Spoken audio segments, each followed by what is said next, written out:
আমরা সর্বশেষ দেখতে পেলাম যে চট্টগ্রামে অলি আহমেদকে স্বাধীনতার প্রথম ঘোষক বলে এটা জনগণকে আমাদেরকে জানালেন জামাতের আমির জনাব ডক্টর শফিকুর রহমান। এখন আমার কথা হলো যে অলি আহমেদ স্বাধীনতা যুদ্ধে অবশ্যই ওনার একটা ভূমিকা ছিল। এখন তার যে ভূমিকাই থাকুক না কেন, সেটাকে আমরা যতই সমালোচনা করি না কেন, সেটাকে আমরা অস্বীকার করতে পারবো না। কিন্তু জিয়াউর রহমানের আগে অলি আহমেদই স্বাধীনতা ঘোষণা করেছেন। এই যে কথাগুলো, এই যে বয়ান তৈরি করা হচ্ছে, এবং সেটা তৈরি করছেন কে? স্বাধীনতা যুদ্ধে যারা বিরোধিতা করেছিলেন তেমন একটা দলের প্রধান। আমার কথা হলো যে এই ধরনের প্রবণতা কেন? এর সঙ্গে কি অলি আহমেদ যে তার জোটে যোগ দিয়েছে, এটার কোনো সম্পর্ক আছে? অলি আহমেদ যদি জামাতের জোটে যোগ না দিত, তাহলেও কি ডক্টর শফিকুর রহমান এই কথা বলতেন? আপনি এই বিষয়টাকে আপনি আসলে কিভাবে ব্যাখ্যা করবেন? আপনার প্রশ্নের মধ্যে তিনটা শব্দ আমাকে স্ট্রাইক করছে। একটা নতুন নতুন, একটা বয়ান, আর একটা কি জানি বললেন যে, যাই হোক আমার উত্তরে আসবে এগুলো। জি, দেখেন, এই যে নতুন নতুন বললেন না, 5ই আগস্ট না হলে আমাদের জ্ঞান কিন্তু এতটা বাড়তো না। আমরা যে এত শিক্ষিত হলাম 5ই আগস্ট, এই জন্য জুলাই যোদ্ধাদের প্রতি আমি অকৃত্রিম ভালোবাসা জানাচ্ছি। এত শিক্ষা আমরা পেলাম আর কি। আপনি কখনো বিড়ালের লেজ ধরে হাঁটছেন? হাঁটেন নাই। একবার হেঁটে দেখবেন, যে শিক্ষা আপনি পাবেন অন্য কোনোভাবে আপনি এই শিক্ষা পাবেন না। মানে বিড়ালের লেজটা ধরে আপনি হাঁটতে থাকবেন, দেখবেন বিড়াল কি করে, এবং এই শিক্ষা আপনি কোথাও পাবেন। আমরা 5ই আগস্টের পরে এরকম শিক্ষা পাইছি আর কি। মানে কত রকম শিক্ষা। দেখেন, আপনি বললেন যে বয়ান না, আমরা যে যুগটা এখন বাস করতেছি এটা হচ্ছে পোস্ট ট্রুথ এরা, সত্য পরবর্তী যুগ। এই যুগে কি হবে এই কথাগুলো জর্জ অরওয়েল তার 1984 বইতে বিস্তারিত বলে গেছেন। বিখ্যাত বই 1984। এটা সরিয়ে রাখি। পোস্ট ট্রুথ এরা, এই যে যুগটা না, এই যুগটার কতগুলি লক্ষণ আছে। সেটা কি? একটা হচ্ছে এই যুগে মিথ্যা বলতে কিছু নাই। এই যুগে হচ্ছে যেটা মিথ্যা বলছে কেউ, সেটা হচ্ছে অল্টারনেটিভ ট্রুথ, বিকল্প সত্য। আপনি যেটাকে বলছেন মিথ্যা, আমি সেটাকে বলতেছি এটা মিথ্যা না, এটা অল্টারনেটিভ ট্রুথ। অর্থাৎ অলি আহমেদের যে ঘোষণাটা, আপনি বলতেছেন এটা মিথ্যা, আমি বলতেছি এটা অল্টারনেটিভ ট্রুথ, এটা বিকল্প সত্য। আচ্ছা, এই যুগে হচ্ছে কি, দেখেন, সত্য এবং মিথ্যার মধ্যে যে ডিমার্কেশন লাইন আছে না, এইটা নাই, এটা একাকার হয়ে গেছে। এবং আরেকটা হলো কি, যে আপনি সত্য হয়ে গেছে সেকেন্ডারি, বয়ান হয়ে গেছে প্রাইমারি, ন্যারেটিভ হচ্ছে প্রাইমারি। আপনি যে ন্যারেটিভ দিবেন, এই ন্যারেটিভ সারা বাংলাদেশে ইকো হইতে থাকবে, দলীয় কর্মী সমর্থকদের মধ্যে ইকো হইতে থাকবে। এই ন্যারেটিভ ইকো হইতে হইতে হইতে হইতে এইটাই হয়ে যাবে প্রাইমারি। আর যে ট্রুথ, যেটা সত্য, যেটা এইটা চাপা পড়ে যাবে। ঠিক আছে? এবং মানে মিথ্যার একটা বিরাট শক্তি আছে, আপনি জানেন। সত্যবাবু প্যান্টের জিপার লাগাতে লাগাতে মিথ্যা অর্ধেক পৃথিবী ঘুরে আসবে। মিথ্যা এত দ্রুত গতিতে ছড়ায় আর কি। আপনি প্যান্টের জিপার লাগাচ্ছেন, মানে রেডি হচ্ছেন যে স্টার্ট করবেন, মিথ্যা এদিক দিয়ে সারা অর্ধেক পৃথিবী ঘুরে আসতেছে। এই হচ্ছে মিথ্যার শক্তি। এখন আমি বলি কি, শফিকুর রহমান সাহেব, দেখেন, ওনার একটা মানে প্রথম 6 মাস 7 মাস 8 মাস ওনার একটা এমন ইমেজ ছিল না, আমি মোটামুটি ওনাকে মানে একটা সেন্সিবল লোক হিসেবে ধরে নিছিলাম। হ্যাঁ, যে ঠিক আছে, ওনার কথার মধ্যে এক ধরনের যুক্তি আছে, এক ধরনের আছে। কিন্তু এখন দেখতেছি যে না, উনিও গা ভাসায় দিলেন, এবং মানে প্রতিপক্ষকে ঘায়েল করার জন্য উনিও নানা রকম কথা বলতেছেন। তো উনি বলে দেন না, অলি আহমেদ না, গোলাম আজম স্বাধীনতার ঘোষক, তাহলে তো আর কোনো কিছু থাকে না। ওইটাই শুনতে বাকি আছে। হ্যাঁ, ওইটা বলে দিলে তো এটা কেউ চ্যালেঞ্জ করবে না। এইটা বাংলাদেশে কেউ, যারা চ্যালেঞ্জ করবে তারা করবে, যারা মেনে নিবে তারা। এখন ইয়াং জেনারেশন, এই যে আমরা যাদেরকে জেন জি বলছি, তাদেরকে আপনি যা কিছু খাওয়াইতে পারবেন, তারা কিচ্ছু জানে না, ইতিহাসের ওরা কিছুই জানে না, আপনি তাদেরকে যা খুশি খাওয়াইতে পারবেন। সুতরাং এই যে 4.5 কোটি ভোটার এখন বলে দেন যে গোলাম আজম বাংলাদেশের স্বাধীনতার প্রথম ঘোষক, বাস ওই জেন জিরা তো এটা মেনে নিবে যে ঠিক আছে, আরে এটা তো মানে এটা আর কেউ বলে নেই, শফিক সাহেব বলে দিছে। সুতরাং এগুলি নিয়ে কেউ ঘাটাঘাটিও করে না, যে যার মতো করে ন্যারেটিভ দিচ্ছে। এই ন্যারেটিভগুলো সত্যকে আড়াল করে ফেলতেছে, ন্যারেটিভগুলো ইকো হচ্ছে সারা বাংলাদেশে। তো ফলে এইটা কি বলবো এখন, না আমরা এটা দেখছি যে মানুষের না আসলে মুখে কিছু মনে হয় যে বাঁচতেছে না, যা বলার বলে যাচ্ছে। এটা নিয়ে এর মাধ্যমে, বলার মাধ্যমে কাকে অপমান করা হচ্ছে, অথবা কে অপমানিত বোধ করছে, অথবা কে ইতিহাসটাকে নতুন ভাবে দেখছে, অথবা নতুন ইতিহাসই তৈরি করা হচ্ছে, এই যে বিষয়গুলো হচ্ছে, এগুলোতে কারো কোনো তোয়াক্কা নাই। না না না, এবং কে কি বললো, কেন বললো, এর মাধ্যমে কি পুরো জাতিকে অপমান। আপনি দেখেন আমাদের যে অন্তর্বর্তীকালীন সরকার, সেই সরকারের যিনি প্রধান ডক্টর মোহাম্মদ ইউনূস, উনি অবলীলায় একটা প্রকাশ্য অনুষ্ঠানে বলে দিলেন যে এই দেশটা জালিয়াতির কারখানায় পরিণত হয়েছে। পুরো জাতিকে উনি জালিয়াত বানিয়ে দিলেন। তো এই জিনিসটা মানে এই ওনার এই কথা, জালিয়াত পৃথিবীর কোন দেশে নাই, তাই বলে পুরো জাতিকে আপনি জালিয়াত বলে দিবেন, পুরো জাতিকে আপনি পুরো দেশকে আপনি জালিয়াতির কারখানা বানাবেন। এবং উনি যখন এটা বলবেন, তখন এটা সারা দুনিয়ার কাছে কি মেসেজ নিয়ে যাচ্ছে, সারা দুনিয়ার মানুষ কি বলবে যে সরকার প্রধান যখন বলে যে তার দেশটা জালিয়াতির কারখানা, তখন তারা কি বলবে। অথচ উনি কিন্তু বলেছিলেন আমরা বিদেশ যাব না, দুনিয়া বিশ্ব আমাদের কাছে আসবে। তো এই যে ডক্টর ইউনূসের যে এই কথাগুলো, এটাকে আপনি কিভাবে মূল্যায়ন করেন? আপনি তো অর্ধেক বলে দিলেন, বাকি অর্ধেক আমার জন্য রাখছেন। যাই হোক, আপনি বাকি অর্ধেক বলেন। বলি শুনেন। দেখেন, এই যে বললেন না যে জালিয়াত, মানে জালিয়াতের কারখানা, সবাই কি জালিয়াত? আমি একটা উদাহরণ দিব, আমি শত শত উদাহরণ দিতে পারি, একটা উদাহরণ দিব, সেটা আমাদের সম্প্রদায়ভুক্ত, আপনার আমার সম্প্রদায়ভুক্ত। তিনি হলেন আমানুল্লাহ সাহেব, বিডি হাবিবুল্লাহর ছেলে। আচ্ছা, আমানুল্লাহ সাহেব উনি বাসসের এমডি ছিলেন, এখনো বেঁচে আছেন, বয়স বোধহয় 90-90 হবে। তো ওনাকে একবার সবাই বললো যে আমানুল্লাহ ভাই আপনি বিএনপি নমিনেশন নেন না কেন? হ্যাঁ, উনি একটু বিএনপি মনোভাবাপন্ন ছিলেন। তো উনি বললেন যে ঠিক আছে, তোমার বলতেছে যখন, তাহলে আমি তো পদত্যাগ করতে হবে আমাকে বাসসের এমডি থেকে। বলছে কেন, আপনি আগে নমিনেশনটা পান, তারপরে আপনি পদত্যাগ করেন। বলছে না না, এটা অনিয়ম হবে, আমি পদত্যাগ করে নমিনেশন চাইবো। মানে চাওয়ার আগে আমি পদত্যাগ করতে হবে। তো হলো না, আমি নমিনেশন পাওয়ার পরে কেন পদত্যাগ করবো? যাই হোক, উনি পদত্যাগ করলেন এবং নমিনেশন সিক করলেন, এবং নমিনেশন উনি পেলেন না। উনি একসাথে দুইটা হারালেন, তার এত বড় একটা চাকরিও হারালেন, নমিনেশনটাও পেলেন না। তাতে ওনার কোনো আফসোস নাই। যে উদাহরণটা এখন দিব সেটা খুব গুরুত্বপূর্ণ। দেখেন, উনি একবার তার মেয়ে সহ বরিশালে যাচ্ছেন, তো বিডি হাবিবুল্লাহর ছেলে হিসাবে তো ওনার সবাই লঞ্চের সবাই তার খাতির টাতির করছে ইত্যাদি। 3-4 দিন পরে যখন উনি ফিরতেছেন, তখন 2টা ফুল টিকিট দিচ্ছেন টিকিট চেকারকে। তো টিকিট চেকার বলছে যে স্যার, আপনার মেয়ের তো আপনি গতবার হাফ টিকিট দিলেন, তাই আবার আজকে আবার ফুল টিকিট দিচ্ছেন, কি ব্যাপার? উনি বললেন যে দেখো, আমরা বাড়িতে গেছিলাম, ওর জন্মদিন পালন করছি কালকে না পরশু দিন, ওই 12 বছর পূর্ণ হয়ে গেছে, এখন তো হাফ টিকিট চলবে না। দেখেন, আমরা বাড়িতে বরিশালের বাড়িতে গেছিলাম, ওর জন্মদিন পালন করে 12 বছর পূর্ণ হয়ে গেছে, এখন আর মানে এখন কেন হাফ টিকিট হবে, এটা ফুল টিকিট। বলেন, এই আমানুল্লাহ সাহেব কি জালিয়াত? চিফ অ্যাডভাইজারের কাছে প্রশ্ন রাখতেছি আমি। হ্যাঁ, উনি জালিয়াত? আপনি সমগ্র নেশনকে জালিয়াত বানিয়ে দিলেন। ফাজলামের একটা সীমা থাকা উচিত। দেখেন, আজকে আমাদের পাসপোর্টের যে অবমূল্যায়ন, হ্যাঁ, আজ যেভাবে এটা অবমূল্যায়িত হচ্ছে, এইটার জন্য তো বর্তমান সরকার দায়ী। পাসপোর্টের এত অবমূল্যায়ন আগে ছিল না, আমরা কি বিদেশ যাই নাই? আমরা তো সবুজ পাসপোর্ট নিয়ে সব প্রায় অনেক দেশ ঘুরছি, কোথাও তো আমাদেরকে এইভাবে মানে অপমানিত কেউ করে নেই। হ্যাঁ, এখন কেন ভিসা দেওয়া বন্ধ করে দিচ্ছে বিভিন্ন দেশ? হ্যাঁ, অনেক দেশ ভিসা বন্ধ করে দিচ্ছে, কেউ রেস্ট্রিক্টেড করে ফেলছে। হ্যাঁ, এবং এটা তো মানে এখনকার যে গত 16-17 মাসের যে আপনার কি বলে গভর্নমেন্টের যে পারফরমেন্স, সেটার প্রেক্ষিতে তো এগুলি হয়েছে। আপনি নিজে দোষ করলেন, আর সেই দোষ পুরো জাতির ঘাড়ে চাপাই দিচ্ছেন আপনি। এটা কিছু হইল? তো ফলে দেখেন, এইসব কি বলবো, এগুলি তো বলার কোনো ভাষা নাই। এই 3 মাস আগে উনি ওই যে পার্লামেন্টের সংসদ ভবনের ওই যে পাশে যে বক্তৃতা করলেন, সেখানে উনি বললেন যে সারা পৃথিবী আমাদের কাছে আসবে, আমরা বিশ্বস্ত, আমরা বিশ্বস্ত কিভাবে জালিয়াত হয়ে গেল 3 মাসের মধ্যে? আমার বুঝান তো, 3 মাসের মধ্যে বিশ্বস্ত, উনি এক্স্যাক্টলি বিশ্বস্ত শব্দটা ব্যবহার করছেন। বিশ্বস্ত কিভাবে 3 মাসের মধ্যে জালিয়াত হয়? আমাকে এই প্রক্রিয়াটা আবার বুঝান। হ্যাঁ, তার মানে হচ্ছে, মানে উনি যখন যেখানে যেটা বললে মানে মানুষ খাবে, মানে চটকদার কথা, হ্যাঁ, ডেলিশিয়াস ফুড উনি সরবরাহ করেন, সুস্বাদু খাবার, হ্যাঁ, এগুলি, এবং ওই মুহূর্তে উনি তার অডিয়েন্সকে একটা মানে কি বলে চটকদার কথা বলে উনি মুগ্ধ করার চেষ্টা করেন। এবং এটার কনসিকুয়েন্স কী হবে এটা কখনোই উনি ভাবেন না, এটা ফলাফল কী হবে। হ্যাঁ, তো এইভাবে মানে কি বলবো। এখন দেখেন, এই যে উনি যে আমাদেরকে জালিয়াত বললেন, এখন কি হবে? আমরা তো আরও অবমূল্যায়িত হব।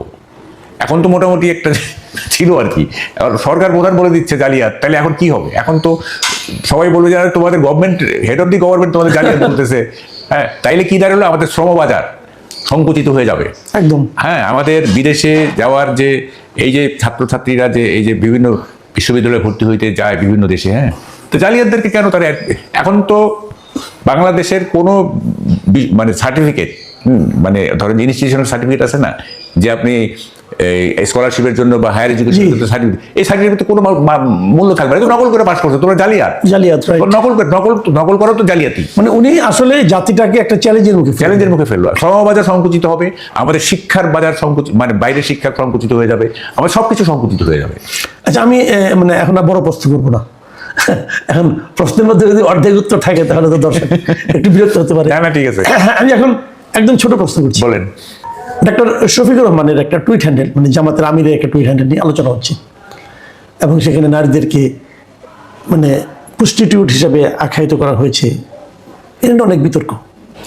এটা নিয়ে আর বিস্তারিত কিছু বলতে চাই না, এটা নিয়ে আপনার মন্তব্যটাকে শুনতে চাই। শুনেন, তার এটা হ্যাক হয়েছে কি হ্যাক হয় নাই, এটা আমার কাছে গুরুত্বপূর্ণ না। আমার কাছে গুরুত্বপূর্ণ হলো হ্যাক হওয়ার পরে এই যে শব্দটা ব্যবহার করা হয়েছে, প্রস্টিটিউশন ইত্যাদি, যে ব্যবহার করছে সে এইটা বুঝে এটা ব্যবহার করছে যে এইটা বললে মানুষ বিশ্বাস করবে।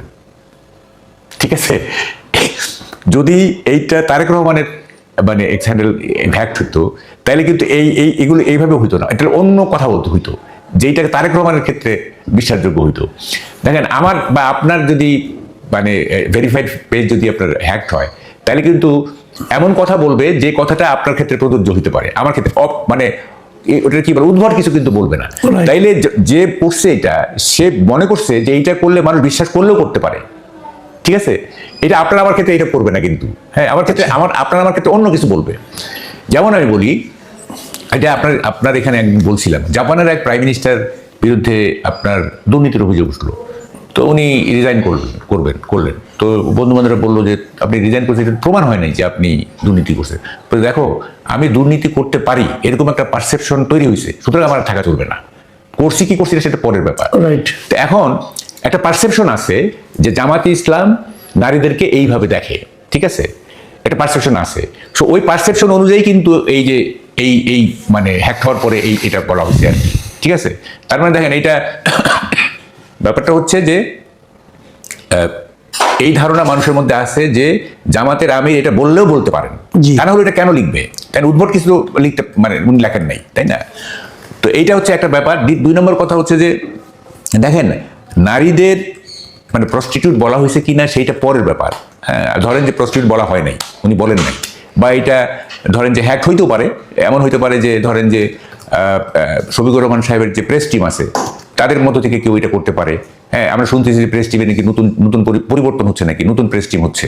হ্যাঁ, হ্যাক হইতে পারে, যদিও হ্যাক হলে একটা তো আসে, আপনার নোটিফিকেশন আসে, হ্যাঁ, যে কেউ লগ ইন করতেছে ইত্যাদি, সেই নোটিফিকেশন তারা দেখাতে পারে না। যাই হোক, হ্যাক হয়েছে কিনা এটা বড় ব্যাপার না। আমার কথা হচ্ছে যে নারীদের জামাত কিভাবে দেখে, সেইটা হচ্ছে বড় ব্যাপার। সেটা হচ্ছে যে দেখেন, এর 2 দিন আগে তো তারা আল জাজিরার কাছে উনি একটা ইন্টারভিউ দিয়েছিলেন, সেই ইন্টারভিউ তো নারী প্রসঙ্গ এসেছিল, এবং সেখানে নারী প্রসঙ্গ উঠলে উনি যে কথাগুলি বলেছিলেন সেই কথাগুলোর আলোকেও কিন্তু মানুষ মনে করতে পারে এই ধরনের কথা উনি বলতে পারেন। হ্যাঁ, সেটাই তো আমি বলতেছি, যে এইটা যে এটা হ্যাক হওয়ার পরে যেটা লেখা হয়েছে সেইটা বুঝেই লেখা হয়েছে যে এইটা বিশ্বাস করতে পারে মানুষ। আচ্ছা দেখেন, নারীদের যে ব্যাপারটা না, এই জিনিসগুলো ক্লিয়ার করা উচিত। জামাত ইসলামকে মানুষ কেন ভোট দিবে? আমি বলি, জামাত ইসলাম 3টা জিনিস যদি ক্লিয়ার করে না, তোদের ভোট বাড়বে। আমি বলে দিলাম জামাতের নীতি। একটা হচ্ছে নারীদের ব্যাপারে ক্লিয়ার করতে হবে যে নারীদের এইভাবে মানে অবদমন করা যাবে না। হ্যাঁ, তাদের উন্নয়ন প্রক্রিয়ায় তাদেরকে অংশীদার করতে হবে। 2 নম্বর হচ্ছে আপনার ওটা কি বলে যে শরিয়া আইনের ব্যাপারে স্পষ্ট করতে হবে।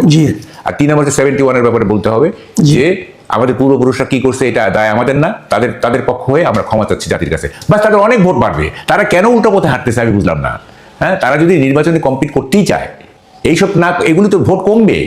ভোট বাড়াইতে গেলে এই 3টা জিনিস করতে হবে, যে নারীদেরকে আমরা উন্নয়ন প্রক্রিয়ায় অংশগ্রহণ করাবো, ঠিক আছে, নারীদের মর্যাদা থাকবে, তারা কাজ করবে, সব জায়গায় থাকবে, তাদের ওইরকম অবদমন করা হবে না।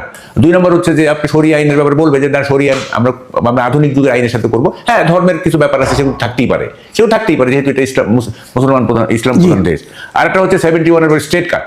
আমাদের পূর্বপুরুষরা দায় কেন আমরা নিব, মানে যদি তারা করে থাকে, তারা করেছে, এবং সেই জন্য আমরা মানে ক্ষমা প্রার্থী, সরি, তাহলে দেখবেন ভোট অনেক বেড়ে যাবে। জামাত তো তাদের কৌশল ঠিক করতে পারছে না।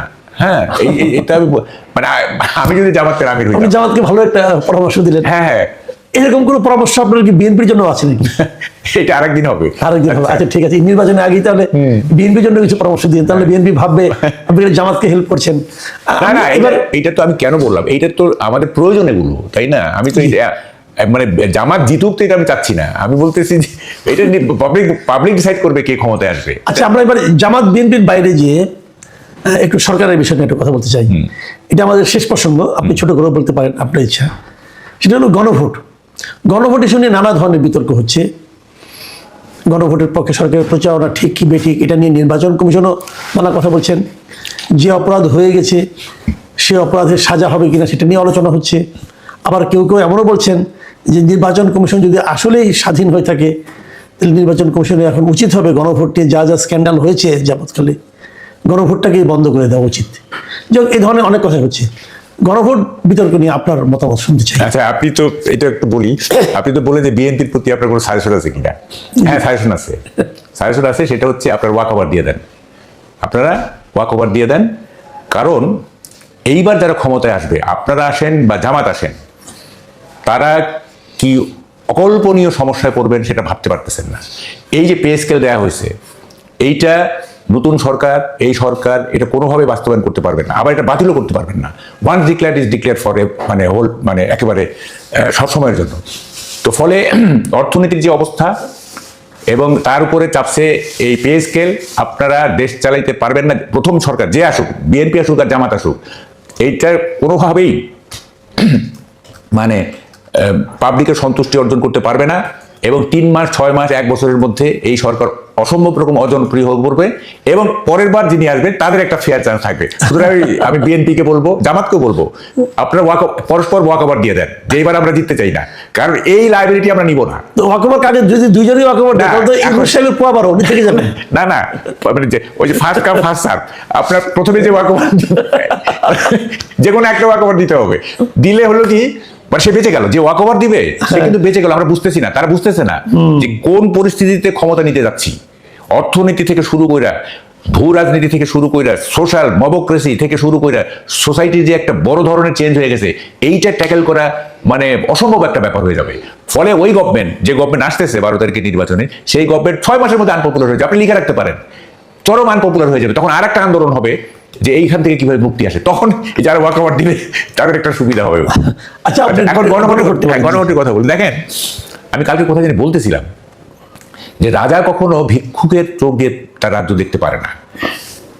মানে কি বললে যে ইউনুস সাহেব এবং আলী রিয়াজ মনে করে কি যে আমরা যেভাবে ভাবি সারা দেশের বা গ্রামের মানুষ বোধহয় সেভাবেই ভাবে। আপনি দেখবেন কিছু লোক আছে মূর্খদের সঙ্গে এমনভাবে কথা বলে মনে হয় যে মূর্খ বোধে তার কথা সব বুঝতেছে, সে আসলে কিছুই বুঝতেছে না। এটা যে উলুবনে মুক্ত ছড়াচ্ছে সে বুঝে না, সে মনে করে যে আরে আমি যেহেতু এত কিছু বুঝি সেও বোধহয় বুঝে। তো এখন গ্রামের মানুষ তো ভাই ম্যাকিয়াভেলি না, অ্যারিস্টটল না, কিংবা প্লেটো না, তাদেরকে আপনি এমন একটা জিনিস গণভোটের মাধ্যমে ডিসাইড করতে বলতেছেন, হ্যাঁ না, যেটা তারা কিছুই বুঝে না। যারা মার্কা দেখে ভোট দিতে অভ্যস্ত, মার্কাটা কেন আসছে? যেহেতু আপনার লোকজন লেখাপড়া মানে পড়তে পারে না, কে দাঁড়াইছে সেটাও জানে না, পড়তে পারবে না। সো মার্কাটা চিনে যে এটা আচ্ছা, এটা নৌকা, এটা দাঁড়িয়ে, এই কারণে তো মার্কা। তো সেখানে আপনি মার্কা না, আপনি কতগুলো লিটারেচার দিয়ে দিচ্ছেন, তাও কি পলিটিক্যাল সায়েন্সের লিটারেচার, সেইটা পড়তে হবে, বুঝতে হবে, বুঝে আপনাকে ভোট দিতে হবে। ভাবেন একবার। এবং এটার পিছনে দেখেন কত টাকা খরচ হচ্ছে, হচ্ছে। আরে ভাই, মানে এইটা যেহেতু সব পলিটিক্যাল পার্টি এগ্রি করছে, গণভোটে দেওয়ার দরকারটা কি বলেন? যে এটা তো জবরদস্তিমূলক সরকার, এটা জবরদস্তিমূলক ভাবে করে নেন না কেন? গণভোটের দরকারটা কি? এত টাকা খরচ করে একটা প্রহসন করা, তারপরে আবার সরকারি কর্মকর্তা কর্মচারীদের বিপদে ফেলছেন। আপনি বলতেছেন যে হাভোটকে জেতাও, আর নির্বাচন কমিশন বলতেছে যে এটা দণ্ডনীয় অপরাধ হবে। তারা কি করবে? তারা কি নির্বাচন কমিশনের কথা শুনবে নাকি চিফ অ্যাডভাইজারের কথা শুনবে? একটা ঝামেলার মধ্যে ফেলে দেওয়া হয়েছে না? তো এরকম একটা অবস্থার মধ্যে দেখেন কি যে হচ্ছে না হচ্ছে, মানে এগুলি কি বলবো, একটা এমন জবরদস্তিমূলক সরকার, মানে কি বলবো, যা খুশি তাই করতেছে। হ্যাঁ, তারপরে বলে 3 দিন পরে রেজাল্ট হবে। আমি কালকে বলছিলাম এক জায়গায়, যেমন ধরেন আপনি দেবদাস উপন্যাস পড়তেছেন না, আপনি উত্তেজিত, পড়তে পড়তে পড়তে পড়তে যখন দেবদাস মারা যাচ্ছে, তখন যদি আপনার বইটা কেড়ে নিয়ে বলি এই 3 ঘন্টা পর এটা পড়বা, আপনার কেমনটা লাগবে? আপনি তো উত্তেজিত হয়ে আছেন। এখন ভোট দেওয়ার পরে মানুষ তো একটা উত্তেজনার মধ্যে থাকবে, যে শিহরণ, আমার দল জিতলো কিনা, আমার হচ্ছে কিনা। এই মানে এই 22শে জানুয়ারি থেকে 12ই ফেব্রুয়ারি পর্যন্ত যে উত্তেজনা, যে শিহরণ, যে থ্রিল, এইটা ভোট দেওয়ার পরে যদি আপনি এটা কন্টিনিউশন না রাখেন, আপনি যদি বলেন যে 3 দিন পরে তোমার এই উত্তেজনার বহিঃপ্রকাশ ঘটবে, তো এটা হবে? আপনি তো, মানুষ তো ভোট দেওয়ার পরে একেবারে প্রতি সেকেন্ড মিনিট কাউন্টডাউন করবে যে কি। আপনি কি মনে করেন যে ফলাফল ঘোষণায় বিলম্ব হলে কোনো একটা অস্থিরতা তৈরি হতে পারে? অস্থিরতা তৈরি হবে না, অবশ্যই অস্থিরতা হবে। ভেতরে কি হচ্ছে, ম্যানিপুলেশন হচ্ছে কিনা, মিডিয়া কু হবে কিনা। আমরা 86-এ মিডিয়া কু দেখি নাই, আওয়ামী লীগের তো বহু সিট মিডিয়া কু করে নিয়ে নেওয়া হয়েছে 86 ইলেকশনে। তো এখন কি হচ্ছে ভিতরে কেউ জানে না, সবাই একটা অস্থিরতার মধ্যে থাকবে। হ্যাঁ, কি কি ধরনের কারচুপি হচ্ছে, মানুষ তো মেনি মাইন্ডস, এক একজন এক এক রকম ভাবে চিন্তা করবে, তাই না? তো ফলে আপনি ভোট কাস্ট হয়ে যাবে, আপনি রেজাল্ট দিয়ে দিবেন। ভোর হইতে হইতে আমরা যেটা অতীতে দেখছি, যে ভোর হইতে হইতে মোটামুটি একটা ছবি পাওয়া যায়, তার দুপুরের মধ্যে এভরিথিং ইজ ক্লিয়ার। তার মানে আপনার ধারণা এখন বোধ হয় 13 তারিখ এমনকি 14 তারিখ পর্যন্ত যেতে পারে। হ্যাঁ, বলাই তো হয়েছে 2-3 দিন লাগতে পারে, 3 দিন লাগতে পারে। যাই হোক, তো তারপরে আমরা আশা করি একটা ভালো কিছু হোক। এখন আশা ছাড়া তো আমাদের আর কিছু নেই। প্রিয় দর্শক, আপনারা শুনলেন জনাব মাহবুব কামালের বিভিন্ন বিষয়ে ওনার মতামত। আশা করি আপনাদের ভালো লেগেছে। আগামীতে আবার ওনার সঙ্গে আমরা বসার চেষ্টা করবো। আপনারা ভালো থাকবেন। এখন এই পর্যন্তই। আল্লাহ হাফিজ।